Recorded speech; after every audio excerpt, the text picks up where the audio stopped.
Today's video is from the biggest museum in the world, a museum built on 500,000 square meters. The idea behind it is that you're literally going on a journey through Egyptian history. Honestly, it's impossible to finish the museum in just one day. We'll explore all the areas in different halls, so stay with us till the end of the video. What's special about these artifacts is that many of them were found at the bottom of the sea with haunting details. They were carved with incredible skill. I think this is what Egyptians are gonna call the fourth pyramid of Egypt. And right here in front of you stands the statue of Ramses II. But this one is not at the main entrance. It's tucked away in the back and almost no one knows about it. The price on this is $12,500. Whoa. Anyone can come here and write their name in hieroglyphs. That's right, what you're seeing here is a small child. That's the skeleton of a child you're looking at. Honestly, it feels like you've stepped in a temple, like the ones in Luxor or Aswan. We'll see the treasures of Tutankhamun, and finally we'll see his mask together. Welcome everyone to Tutankhamun's hall. It's enough to just look at the people standing here, staring at the mask in complete awe. It's truly the most valuable artifact in the world. From the very first day, you can see the place has been incredibly crowded. Let's head inside, explore, and see what we can discover today. At the museum's entrance,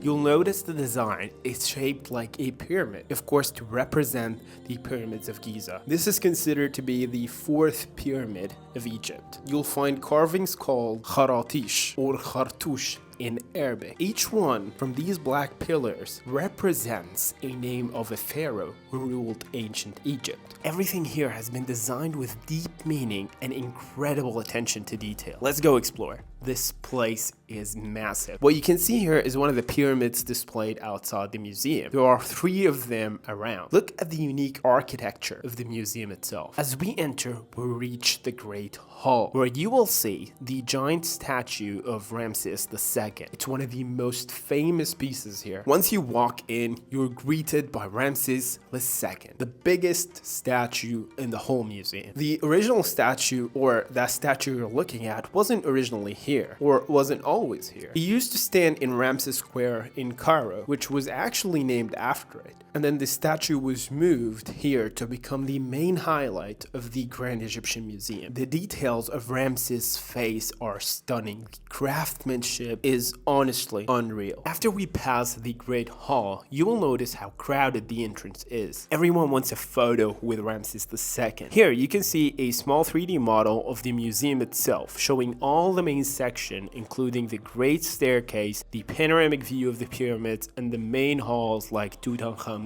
hall. You will find 10 statues in a row. All of them belong to the same king, King Senusret I.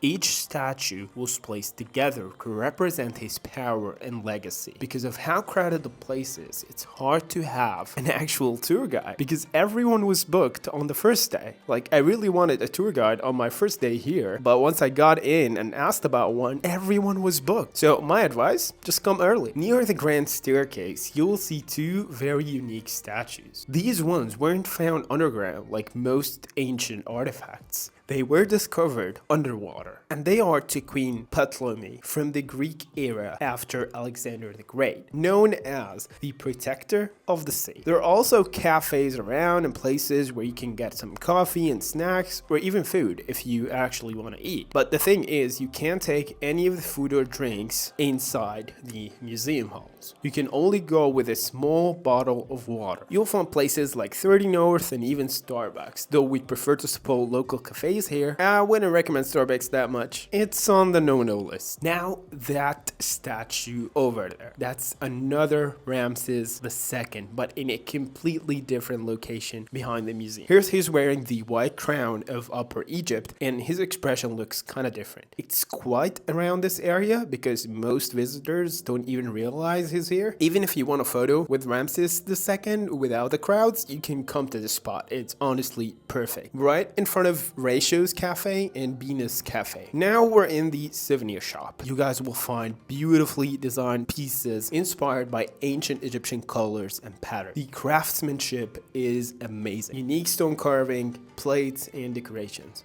Some pieces cost up to 1,200 Egyptian pounds, but they're one of a kind, I would say. You can even write your name in hieroglyphs using a special machine, and it's kind of a nice touch, not gonna lie. Guys, it's literally impossible to finish this museum in one day. There are over 100,000 artifacts here. Even if you spend just 1 second on each piece, it would take more than a full day to see them all. The ventilation inside the museum is really designed in a perfect way. Despite the open spaces and the crowds, the temperature feels great. And it's designed in a way to protect the artifacts from humidity or heat. We're now starting to climb the grand staircase, an actual journey through time. As you move upward, you pass through Egyptian history, from the oldest kingdoms to more modern eras. It's incredible how every statue seems to welcome visitors as they climb. Look at this crowd. It's unbelievable. The staircase itself is breathtaking, and it has over 7,000 artifacts from different dynasties arranged from the old kingdom to the modern era. Every statue and artifact has a story, and you can read about each and every one of them on the plaques beside them. The massive stone head over there is the top of an ancient obelisk. It's actually surreal seeing it up close. The obelisks were carved from a single block of stone, and this is just the top part. You can even see the cuttings right there. Next to it, there's an ancient offering table used to place different kinds of offering for the gods. The carvings on it is actually very unique, and the symbolism is honestly very deep here as well. As we near the end of the staircase, you'll start seeing ancient coffins. This one belongs to the Prince Khufu Digidiv. There are several sarcophagi here, each one tells a story, and finally you reach the end of the grand staircase, where you're welcomed by the Giza Pyramids from an amazing panoramic viewpoint. From here, you can see all the three of them. It's a spectacular viewpoint, honestly, from inside the museum. The grand staircase is enormous, 6 levels in total. I don't think you guys realize how massive that place is. But even if you don't want to take the stairs climbing on the great staircase, there are escalators if you prefer not to climb. Now we enter the main exhibition halls. 12 halls in total, each one dedicated to a different era of Egyptian civilization. Or it just goes from old to new. Everything here has retained its color and detail. That's really significant. We're only in the first hall, and the number of artifacts is honestly overwhelming. Thousands of items in every display. You guys see this small skeleton? What you can see here belongs to a young child, placed inside a jar, symbolizing a womb.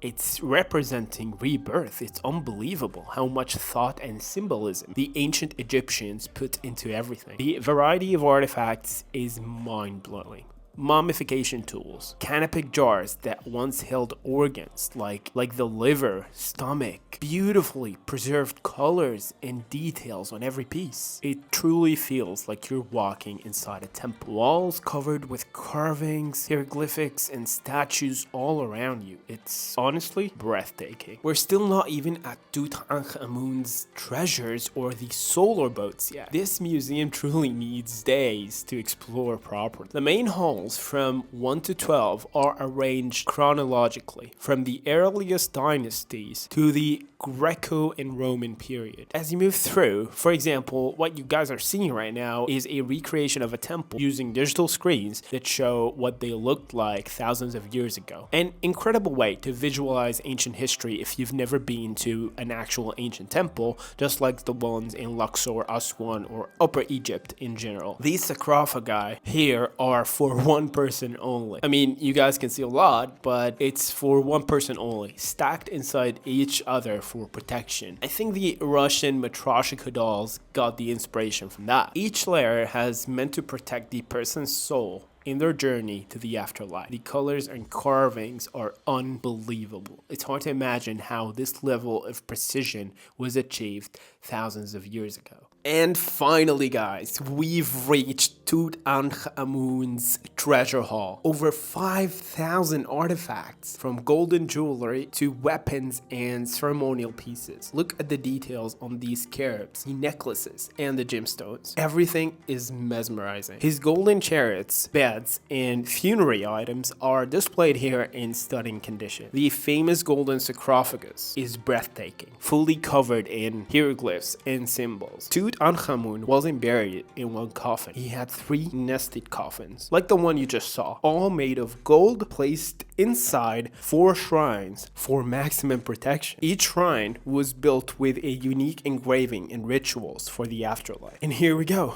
The mask, the most famous artifact in the world, is simply unreal. 11 kilograms of pure gold. The crowd around it is massive. Everyone's trying to get a closer look. He became king at 9 years old and died at 18. Yet his treasure still amazes the world till this day. And there we go. We've reached the solar boats of Khufu. Their size is massive. The ancient Egyptians believed that after death, the pharaoh would journey with the sun god Ra across the heavens in these boats. They were mainly symbolic vessels for the king's journey from the earthly world to the afterlife. The restoration work that brought these boats back to life is honestly incredible. They really look like they're ready to sail again in the Nile, even though they weren't used for that, but they had boats that went into the Nile. After visiting the Grand Egyptian Museum, you'll definitely want to head to the pyramids. So check out my video for a guide to the pyramids and the new entrance area before you leave. And one other thing, do not forget to like, subscribe for more travel content as we explore this world together. That was it, and I'll see you guys in the next video.